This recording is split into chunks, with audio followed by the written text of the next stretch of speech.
आता कुठं पावसाळा थांबला आहे. थांबला तर म्हणता येणार नाही, बहुतेक त्याने थोडे दिवस ब्रेकही घेतला असावा. कारण आजकाल कुठला ऋतू कधी बदलेल सांगता येत नाही. बदलेल तेव्हा बदलेल, पण आताच्या ह्या थंडीमध्ये कोवळ्या उन्हात चहा प्यायची मजा ही वेगळीच आहे नाही का. मग मी चहा पिऊन झाल्यानंतर असे छोटे छोटे मिनी सोयाबीन मस्त असे बेसन लाल तिखट वगैरे लावून असे फ्राय करून घेतले. असे फ्राय केलेले सोयाबीन मस्तच लागतात. तुम्हीही करून बघा. आणि ह्याच्यात फायबर भरपूर प्रमाणात असल्यामुळे थंडीत खाण्यासाठी खूप छान असते. सांधेदुखी कमी होते. कारण थंडी चालू झाली की ज्यांना दम्याचा त्रास आहे आणि सांधेदुखी जॉईंट्स वगैरे दुखतात त्यांना खूप त्रास होतो. आणि हा त्रास मला आणि माझ्या मिस्टरांना दोघांनाही आहे. त्यामुळं मी थंडीमध्ये बघा आता हे चूर्ण करून ठेवत आहे. याच्यासाठी मी इथं ओवा, जिरे आणि मेथ्या आपल्याला पाहिजे तेवढ्या प्रमाणात आपण घेऊ शकतो तसे मी घेतलेलं आहे.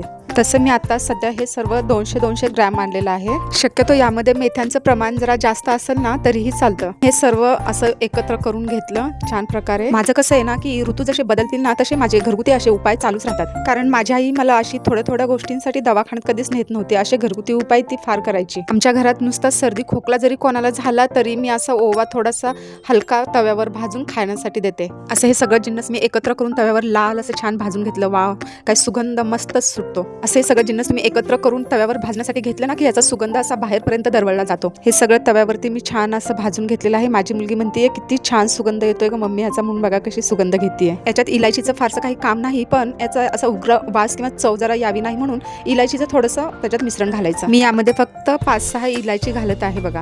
तुम्हाला जर जास्त घालायची असेल तर तुम्ही जास्तही घालू शकताय. इलायचीचे साल्ट काढायची काही गरज नाही, साल्टांसकटच ती त्यामध्ये टाकून द्यायची. थंडीमध्ये खूप लोकांना अंगदुखी, जॉईंट्स पेन वगैरे यांचा त्रास होत असतो आणि थंडीमध्ये जर हे मिश्रण करून ठेवलं आणि रोज 1 ग्लास पाण्यामध्ये जर घेतलं तर अजिबात सांधे वगैरे काहीही दुखत नाही. तसे आपण थंडीमध्ये मेथीचे, डिंकांचे लाडू वगैरे तर करूनच ठेवतो नाही का. हा पण उपाय खूप चांगला आहे थंडीसाठी बरं का. मग मी हे सगळं भांड्यामध्ये टाकून यांच्याकडे बारीक करण्यासाठी दिलं.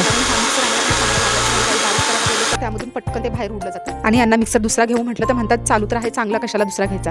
चालू तर आहे चांगला, तर मग मी मसाला बारीक करायची कामं यांच्याकडेच देते. 1-2 वेळा माझ्याकडून असा मसाला उडला गेला तेव्हापासून मला त्या मिक्सरची खूप भीती वाटते, म्हणून मी चालूच करत नाही. साफ करण्याची मेहनत ती वेगळीच लागते. मी बघितलं असेल की यांनी मिक्सरचं भांडं किती जोरात दाब देऊन पकडलेलं होतं. मग हे सगळं चूर्ण असं बारीक करून घेऊन त्याची पावडर अशा छोट्याशा भरणीत भरून ठेवली आणि मग मी यांना 1 ग्लास पाणी दिलं आणि त्या पाण्यामध्येही ते 2 चमचे टाकून दिले. मग असं एवढ्या पाण्यामध्ये 2 चमचे टाकून रोज सकाळी जर हे घेतलं तर मग आपल्याला थंडीपासून जे जॉईंट्स वगैरे पेन होतात, सांधे दुखतात किंवा दम्याच्या लोकांनाही ह्याचा खूप फरक पडला जातो. जर घरात कोणाला लहान मुलांना वगैरे ही सर्दी खोकला जरी झाला असेल आणि पाण्यामध्ये 1 अर्धा चमचा टाकून त्यांना दिलं तरी सुद्धा खोकला, सर्दी वगैरे लहान मुलांची वगैरे आपल्याला कोणालाही घरात झाली असेल, हे जर चूर्ण टाकून पाणी घेतलं जरा कोमट तर सर्दी खोकला वगैरे सर्व निघून जातो. मग मी हे एक महत्त्वाचं काम उरकल्यानंतर लिंबू पाणी करायला घेतलं. तर तुम्ही म्हणाल थंडी आणि हा लिंबू पाणी का करत आहेत? मला डॉक्टरांनी सांगितलं आहे माझा बीपी लो होत असल्यामुळे मला लिंबू पाणी सतत घेण्यासाठी सांगितलं आहे, थंडी असो किंवा काही असो. मग म्हटलं चला आता जरा घरातील हॉल डेकोरेट करण्यासाठी घ्यावा. घरात शोच्या वस्तू जिथल्या तिथं अशा छान प्रकारे लावल्या की मस्त असं घर छान दिसतं नाही का.